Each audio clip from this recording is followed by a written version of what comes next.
Ukraine में कभी भी न्यूक्लियर अटैक कर सकते हैं पुतिन, ये बड़ी जानकारी सामने आ रही है। रूस के एक पूर्व पॉलिटिशियन का पुतिन के मंसूबों पर बड़ा दावा है।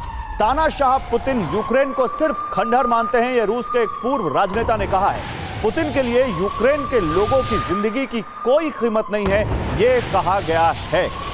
चलिए जल्दी से इस बारे में और जानकारी देते हैं, जरा डिटेल में समझिए, क्या वाकई न्यूक्लियर अटैक करेंगे पुतिन? आप समझिए क्या कहा है यहां रूस के एक पूर्व राजनेता ने। रूस के राष्ट्रपति पुतिन यूक्रेन पर न्यूक्लियर अटैक की बड़ी तैयारी में लगे हैं, यह कहा गया। रूस के पूर्व पॉलिटिशियन एंड्री सिडेलनिकोव ने पुतिन पर यह बड़ा दावा किया है। पुतिन की नजर में पूरा यूक्रेन खंडहर के सिवा कुछ नहीं है, यह कहा उन्होंने। आप मेरे ऊपर ये ग्राफिक्स देख सकते हैं। रूस यूक्रेन जंग खतरनाक न्यूक्लियर अंजाम की तरफ पहुंच रही है।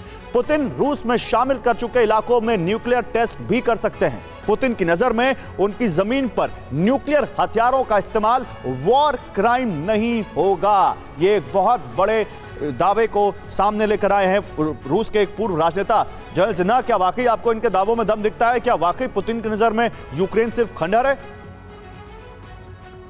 देखिए, ये राजनेता क्या कहते हैं, उनके ओपोनेंट हैं क्या, मगर सच्चाई जो है उनके बातों में कुछ सच्चाइयां हैं वो खुल के पुतिन कह रहे हैं। वो एक नहीं, वो नेशनल जब उन्होंने एड्रेस किया था 1 साल पूरा होने के बाद, वो कहते हैं ये लास्ट रिसॉर्ट हमारे अस्तित्व के ऊपर में, और ये मानते हैं क्रीमिया और ये जो 4 इलाका है उनके अस्तित्व का सवाल है।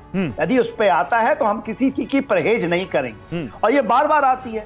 उसको महज पहले ये धमकी मानते थे, क्योंकि चाइना ने जिसने पीस प्रपोजल दिया, देखिए उसको हम ब्रसलसाइड करके नहीं कह सकते कि वो रद्दी के कागज हैं।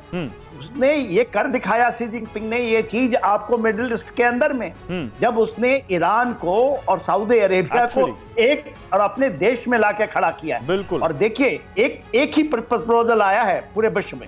हम लोग यदि पेरिफेरल ले लेंगे कि नहीं, ये कुछ भी नहीं है। और इवन यूक्रेन में जेलेंस्की कहते हैं, आज के दिन में जेलेंस्की मैटर करते हैं यूक्रेन के अंदर, और वो कहते हैं हाँ शी जिनपिंग का कॉल नहीं किया हुआ नहीं। और जेलेंस्की ने जिनपिंग के लिए कोई सख्त शब्दों का इस्तेमाल नहीं किया। बजाय इसके जब वो रूस गए उसके बावजूद Zelensky was looking to willing for that peace formula कि आइए हम बात कर सकते हैं।